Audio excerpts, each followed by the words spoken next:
Monsieur le ministre, messieurs les vice-ministres, messieurs les ambassadeurs, monsieur le président de l'Union des communes d'Arménie, Հայաստանի համայնքների միության պարոն նախագահ, տիկնակ եւ պարոնայք ընտրված ներկայացուցիչներ, տիկնակ եւ պարոնայք, նախ եւ առաջ ցանկանում եմ ջերմորեն շնորհակալություն հայտնել բոլոր այն մարդկանց, ովքեր հաջողությամբ աշխատել են այս իրադարձությունը կազմակերպելու համար, նախ եւ առաջ Գորիս քաղաքին եւ Սյունիք մարզին այս իրադարձությունը նախապատրաստելու համար։ 3 տարի առաջ Լիոն քաղաք ու մետրոպոլիան էին պատիվ ունեցել նախորդ համաժողովը կազմակերպելու եւ ես լիովին գիտակցում եմ այդ աշխատանքի կարեւորությունը եւ ծավալը։ Շնորհակալություն եմ հայտնում նաեւ Ֆրանսիայում Հայաստանի դեսպանությանը, դեսպանին, իր թիմերին եւ մասնավորապես Տիկին Գայանե Մանուկյանին, Հայաստանում Ֆրանսիայի դեսպանությանը, պարոն դեսպան Սիրելի Օլիվիե, իր թիմերին եւ մասնավորապես Էմի Ֆոժանեին նրանց ներգրավվածության համար։ Նաեւ շնորհակալություն Հայաստանի եւ Ֆրանսիայի արտաքին գործերի նախարարություններին, ինչպես նաեւ տարածքային կառավարման եւ ենթակառուցվածքների նախարարությանը նրանց աջակցության համար։ Այստեղ ինչպես չնշել անխոնջ ներգրավվածությունը Անի Հակոբյանի կամ այն ամբողջ աջակցությունը, որ ստացանք Ֆլորանս Պրովանդիեի կողմից։ Շնորհակալություն եմ հայտնում ձեզ։ Շնորհակալություն եմ հայտնում նաև համայնքներին, հայկական եւ ֆրանսիական, որոնք այստեղ ներկա են եւ որոնց այս այցը տեղափոխությունը վկայություն է մեր բարեկամության, բայց նաև մեր հարաբերությունների ռազմավարական կարևորության թե Հայաստանի թե Ֆրանսիայի համար։ Նաև անպայման ուզում եմ շնորհակալություն հայտնել բոլոր տարածքային միավորներին, քաղաքներին, մետրոպոլիաներին, դեպարտամենտներին, ռեգիոններին, որոնք ներգրավվել են մեր կողքին թեմատիկ կլոր սեղանների նախապատրաստման համար։ Շնորհակալություն եմ հայտնում բոլորին նրանց ներդրումների համար։ Որպես Ֆրանսիայի միավորված համայնքների հայաստանյան խմբի նախագահ, որը միավորում է բոլոր այն ֆրանսիական համայնքներին, ովքեր կամ քույր քաղաքներ են կամ գործընկերություն ունեն հայկական համայնքների հետ, ես հասկանում եմ, թե որքան կարևոր է մեր երկու երկրների միջև ապակենտրոնացված համագործակցությունը։ Հայաստանյան այս խումբը առանձնաշնորհյալ հարթակ է մեր համայնքների միջև, որը հնարավորություն է տալիս նրանց լավ պրակտիկան փոխանակել նրանց հաջողությունները, բայց նաև դժվարությունները։ Մեր խումբը մշակել է ճանապարհային քարտեզ եւ ինչպես նաև ռեսուրսներ ու գործիքներ իր անդամներին օգնելու համար։ Մի շարք խնդիրներ է հնարավոր եղել լուծել այս հարթակում, աշխարհաքաղաքական մարտահրավերներից սկսած հայկական ժառանգության պաշտպանություն, միջազգային գործունեությունը, համայնքների կողմից պարլամենտական գործողություն, դիվանագիտական գործողություն, ջատագովություն, ռազմագերիների վերադարձի համար։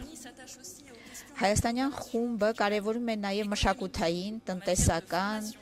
կրթական կամ երիտասարդության հարցերով համագործակցությունը։ Այս թեմաների բազմազանությունը դրսևորվում է միանգամայն այսօրվա երկրորդ կեսի կլոր սեղանների թեմաների մեջ։ Մեր խումբը շատ դինամիկ է եւ իդեպ առիթից օգտվում եմ, որպեսզի ողջունեմ մեր անդամ համայնքների, ինչպես նաև թիմերի աշխատանքի համար։ Որպես Հայաստանի եւ Ֆրանսիայի միջև ապակենտրոնացված համագործակցության դինամիզմի ապացույց մի շարք եղբայրացումներ են ստորագրվել նախորդ ամիսների ընթացքում, մասնավորապես Օվերն-Ռոնալդ ռեգիոնում Սենտ-Էտիենի եւ Կապանի միջև, Մոնտելիմարի եւ Սիսիանի միջև, Բրոնի եւ Մեղրիի միջև, Սեն-Շամոնի եւ Քաջարանի միջև, Մորնանի եւ Տեղի միջև, Լփյուի-Անվլեի եւ Տաթևի միջև, բայց նաև նոր համագործակցություն է ստորագրվել Էքսան-Պրովանսի եւ Մասիսի միջև, կամ Մարսելի եւ Երևանի միջև։ Հուսով եմ, որ այս համաժողովը առիթ կլինի համայնքների համար եւ նրանց գործիչների համար ել ավելի մեծ թափ հաղորդել իրենց համագործակցությանը կամ եթե որոշ համայնքներ դեռ չունեն համագործակցություն, հայկական որևէ համայնքի հետ նոր համագործակցություն սկսել։ Ինչպես գիտեք, քաղաքների միջազգային գործունեությունը ամբողջությամբ ներգրվում է Ֆրանսիայի դիվանագիտական գործունեության շրջանակներում եւ յուրաքանչյուր անգամ երբ դա անհրաժեշտ է եղել, Ֆրանսիան վերահաստատել է իր աջակցությունը Հայաստանին։ Այդպես էր 20-րդ դարի սկզբին, երբ Ֆրանսիան եւ մի շարք համայնքներ, որոնք այստեղ ներկա էին, հյուրընկալեցին ցեղասպանությունից մազապուրտ եղածներին։ Մեր նախարարը արտաքին գործերի նախարարը Ժան-Նոել Բարոն իդեպ իր Հայաստան կատարած այցի ժամանակ օգտվեց առիթից Հայաստանի պատմության թանգարանի ցուցահանդեսին մասնակցելու համար մայիսի վերջին։ Ֆրանսիան եւ իր համայնքները Հայաստանի կողքին էին նաեւ 1988 թվականին երկրաշարժի ժամանակ, որը այնքան զոհ եւ այնքան ողբերգություն առաջացրեց։ Սակայն Հայաստանը այդ ողբերգությունից եւս գլուխը բարձրացրեց, եւս մեկ անգամ ապացուցելով իր տոկունությունը։ Այդ ողբերգությունից ծնվեցին նաեւ մի շարք եղբայրացումներ մեր համայնքների միջև, մասնավորապես Լիոն եւ Երևան քույր քաղաքները իրար միավորող այս եղբայրացումը։ Ավելի մոտ մեր ժամանակներին մեր երկիրը կանգնած էր Հայաստանի կողքին, կոչ անելով իր հարևաններին, նախ եւ առաջ Ադրբեջանին, հարգել Հայաստանի տարածքային սուվերենությունը, նաեւ աջակցություն տրամադրելով Հայաստանին Լեռնային Ղարաբաղից տեղահանվածներից հյուրընկալելու համար։ Մեկ վայրկյան չեմ կասկածում, որ լիագումար նիստի ժամանակ Ֆրանսիայի դեսպանը կանդրադառնա այս աջակցությանը, որը միշտ կայուն եղել է Ֆրանսիայի կողմից Հայաստանի նկատմամբ։ Ապակենտրոնացված համագործակցությունը կարևոր դեր է խաղում մեր երկու երկրների կապերը ամրապնդելու հարցում եւ կարևորագույն ռազմավարական բաղադրիչ է ֆրանսիական հարաբերությունների։ Օրինակ, երբ խոսք է գնում երկրի ենթակառուցվածքները զարգացնելու, տրանսպորտի, թափոնների կառավարման կամ ջրի եւ ջրահեղացման հարցում, երբ խոսք է գնում միասին փառաբանելու մեծ մարդկանց, տղամարդկանց եւ կանանց, օրինակ 2024 թվականին կազմակերպված համաժողովները, ցուցահանդեսները, Միսակ եւ Մելինեի Մանուշյանի պանթեոնիզացիան կամ Սերգեյ Փարաջանովի 100-ամյակը։ Երբ խոսք է գնում Հայաստանի մշակույթը, հայկական մշակույթը տարածելու մասին, համայնքները եւս պատրաստ են։ Օրինակ Երաս փառատոնը Մոնմարսանում, որը 3 տարի անց դեռ շարունակում է հնչել մեր ականջներում։ Հայաստանին նվիրված երկշաբաթյակը, որ կազմակերպվել էր անցյալ տարի Aix-en-Provence-ում, կամ մշակութային շաբաթը ֆրանս-հայկական, որ տեղի ունեցավ Լիոնում մայիսի 24-ից մինչև հունիսի 1-ը։ Մեր համայնքները աշխատում են նաև հիշատակի ուղղությամբ 2019 թվականից հայոց ցեղասպանության հիշատակումը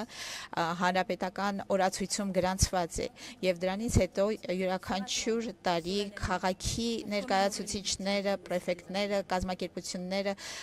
միավորվում են ապրիլի 24-ին հիշատակելու հայոց ցեղասպանության զոհերին։ Վերջապես մեր համայնքները հստակորեն դիրքորոշում են գրավել պաշտպանելու Հայաստանի տարածքային ամբողջականությունը։ Դրա վկայությունն են տարբեր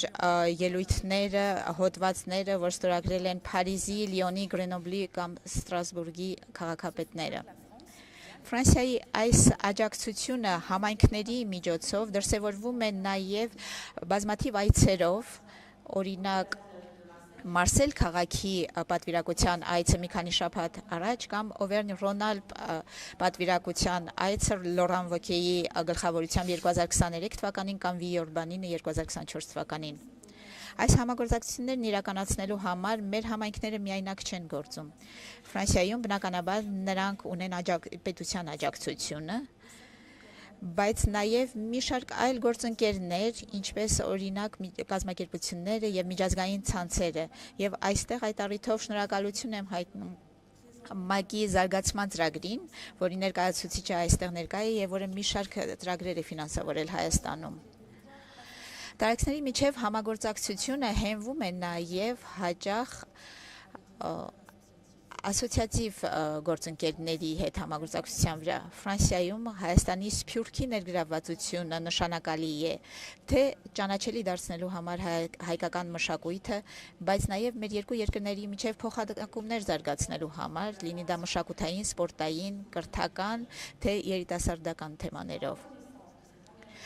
Այդ ներգրավվածությունը ճանաչելով մենք որոշեցինք համաժողովների ժամանակ մեր ասոցիացիաներին եւս խոսք տալ, որպեսզի նրանք կարողանան ներկայացնել մեզ նրանց ծրագրերի ծավալն ու հարստությունը։ Ամփոփելով, սիրելի բարեկամներ, ցանկանում եմ Ֆրանսիայի միավորված համայնքների անունից բոլորին մաղթել օգտվել այս համաժողովից, մտքեր փոխանակելու, բացահայտելու, փոխադարձաբար հարստանալու այն ամբողջ մշակույթով, որ միավորում է մեր երկու երկրներին։ Օգտվել նաև ոչ ֆորմալ պահերից, որովհետև սա է նաև հարստացնում մեր հարաբերությունները։ Բոլորին մաղթում եմ շատ օգտավետ համաժողով հայ-ֆրանսիական 5-րդ համաժողովի շրջանակներում։ Շնորհակալություն։